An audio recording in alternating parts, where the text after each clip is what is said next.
I'm Chad Kincaid with that grape juice. When I tell y'all I'm excited, that is an understatement. We had the opportunity of asking this lady questions before, but we have time today. Please help me in welcoming Miss Keri, baby. Keri Hilson, how are you today, gorgeous? I'm so good, thank you. Thank you, thank you. So let's get right into it because I have a lot to talk to you about today. Fame, Okay. presentation, story, your worlds collide, and it explores the highs and heartbreaks behind the spotlight. So, what part of Cherish's journey resonated most with your own experiences in the music industry? Not a whole lot. We have some differences. Yeah. The way that first of all, she's married. The way that she approaches fame is quite different. Like she's driven by different things. I think that though she has a humility, she's a highly suspicious person. Mhm. And Yeah, I think that there are definitely some different. There are some similarities. Obviously, we're both famous. Hmm. We both look like me, but there, there are some differences, and that's why she was so exciting for me to play. Yeah, and also with this film, it dives deep into the cost of chasing dreams. And you took a step back from the spotlight, musically speaking, of course, because of course you were acting. What truths did you personally come to understand about fame and fulfillment? Through the course of this film, Yeah.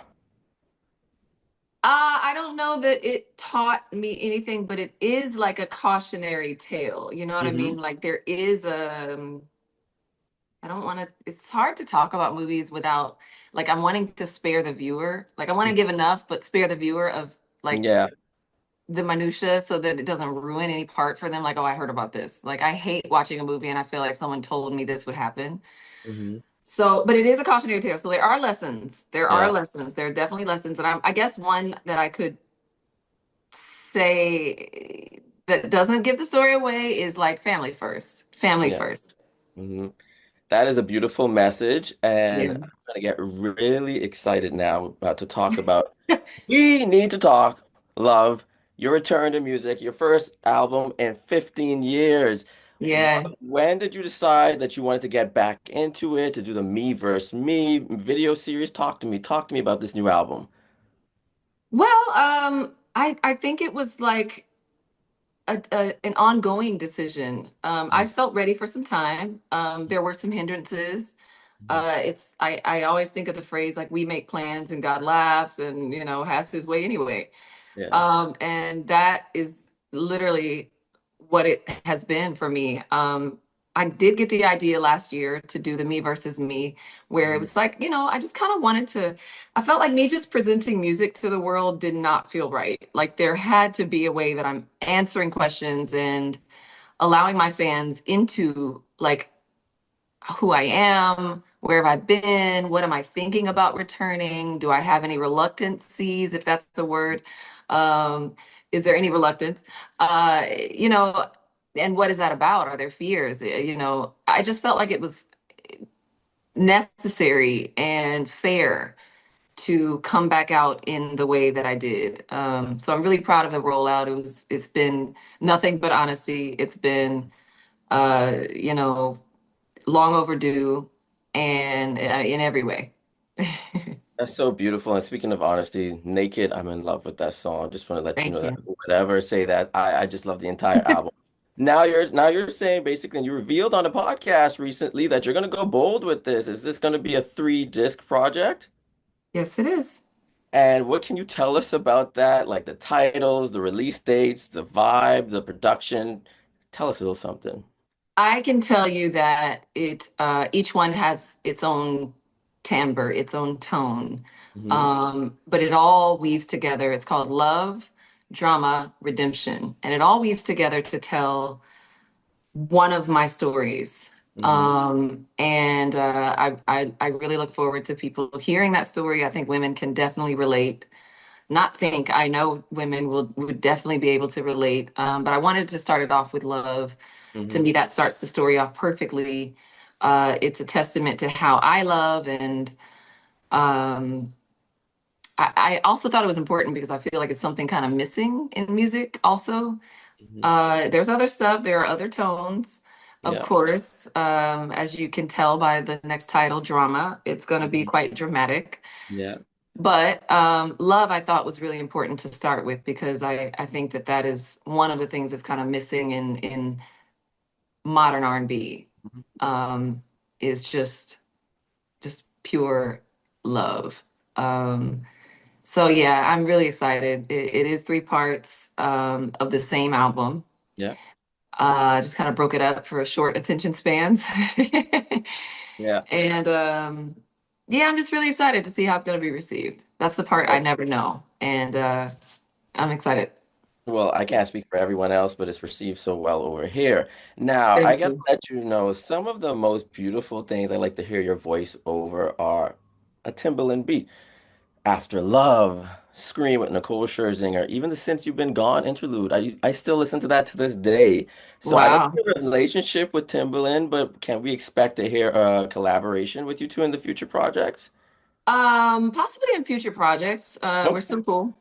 Mm. But yeah, they're future projects. Yeah. Yes, I think it's Okay. possible. It's possible. Yeah. And of course, you being the amazing songwriter you are, your pen game is just like chef's kiss. And I have to let you know, one of my Thank favorite you. Britney Spears songs, which is not Gimme More or Break the Oh, Ice, actually Out of This World. The oh, Yep, yeah, I yep, love that one I too. love that. So which song from this album was the hardest for you to write? Um, there weren't from Britney's album, you mean, or mine? No, for the from We Need to Talk. What was Oh, yeah, I'm sorry. Okay. yeah. Sorry, I just had to throw that part in there because I just wanted to let you know how much I love Out of This World. Thank you, thank you, thank you. Yeah, that Hmm. definitely caught me by surprise. I love that one too. Hmm. Let's see, which would be, I think the hardest to write probably was on the drama or redemption, because love, I find, let me not say that either. Love is quite difficult. I think I just pour everything I got into every track, into every line. And so if there are difficulties, it's pretty spread even because I make it that I'm that much of a perfectionist. So Yeah. yeah, I can't pinpoint a really difficult song. I will say, obviously recording an album, releasing an album, trying to get everything cleared Hmm. does have its challenges. Yeah. So there were definitely some challenges. Right. And that makes sense. That makes sense. And as I mentioned, No Boys Allowed was released in 2010. You're here now in Yes. 2025, 15 years apart. And obviously the music industry, the landscape is completely different. They say the music industry is dying. So what is, Mm. and you've also been a part of social media trying to promote this album. You're like engaging with us. So what's the greatest difference that you felt being back then compared to now, just navigating the music industry? Well, let me just say, I don't share that ideation that the music industry is dying. It is changing. It is Okay. shifting. Mm, There is a major pivot going on, mm, and I think that it's for the better because it may not be, fans may not appreciate the different sounds or whatever, but from a business standpoint, artists are able to be more of themselves. mm, We are able to now, have control over our own sonics, our own careers, and present an authentic package to the yeah. world. So I think that is one great thing. Like now you see a lot of people going independent. You don't really need necessarily the major machine anymore. So uh I think that's really cool. And I think we are seeing the transition and we're going to get better music out of this transition, Mhm. and more authentic artists without the gimmicks, without the publicity stunts, without, I think that we can, because literally people, also another good thing is that people can be off in their corner of the world. Like, have you ever come across like an Instagram page or Facebook page and you're like, they have like 30 million followers. I've never heard Yeah. their name, right? All the I don't time. even know who they are, right? It All the happens. time. So Hmm. now we're able to have our niche, our cult following, be it big or small, that you can literally have a full flourishing career, and tours sold out, and like yes, some people may not be aware of you, but there are many who are. Mhm. And that I think is also a beautiful thing. So I just disagree that the music industry is dying. I think Yeah. that it may be undergoing a rebirth. Okay. All right. Now, Carrie, I have so many questions to ask you, but I got to wrap this one up. I just want to take this back to the past. Picture it, 2009. My friend is in mall at Marathon in the Bahamas, and he runs up to you and he says, I was Carrie, gonna say your Mike accent said, sounds Bahamian. This whole time I'm yes, like, you sound yes, like a yes. Bahamian. And Okay. I wasn't gonna ask you this but Okay. instead watching a podcast, I see that you and your ex are very cool. So what do you Yeah. remember about the Bahamas and some of your favorite moments? And also from your past relationship, the shapes and views on love now. I just have so much to talk to you about. I could talk to you all day. Well, first I'll answer my favorite parts about the Bahamas obviously is fish fry. It's a good conch salad. I love the one that has like mango in it. Hmm. I love let's see. Yeah, so much, so much. I love the Exuma Keys. I love Eleuthera. I like, to have be on my backpacking. I like being places where no one knows who I am. Yeah. And when I go to Exuma or Eleuthera, like I can be just myself. Hmm. Nassau, people don't really bother you. Hmm. They're not really, you know, they may want a picture or something. They honestly, Nassau was like a second home for me for that whole 11 years and beyond. Yeah. There are people that believe that I'm Bahamian just because of how often I frequent the Bahamas and still do. Yeah. I'm looking to move there at some point. So yeah, I love the Bahamas. I love Bahamian people. I love the food, the culture. Um, Man, I even know how to cook a couple Bahamian dishes. Oh, okay. Yeah, like fire engine and the What? macaroni and cheese that you guys make. I haven't learned crab and rice. I want to. That's Mm-hmm. one of my favorite things about Bahamian food.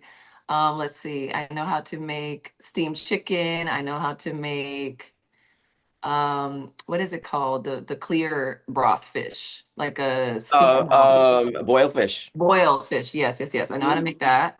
Mm-hmm. Um, I made Johnny cake, but I failed horribly. Some years back. I need a little more practice at my Johnny cake. But yeah, I love it. I love a good stew fish. I haven't quite made that, but like I have lots of memories. Come on. Lots of memories. Okay. That's like over a Clearly. decade of basically living there. Oh, Um, yeah, yeah. And mhm. my ex, I guess what I learned about love was that when it's pure, it's pure. When friendship is real, and ours certainly was, Mhm. then that will never die. And though our relationship didn't work, we have a lifelong friendship to look forward to and continue. Yeah. That's so beautiful. Keri Hilson, as I said, I could talk to you all day. I want to wish you so much success moving into the future. This is a lifelong fan. I No, adore you so much. I wish you all the best. Thank you so much for your time today. thank you, Chet. Thank you.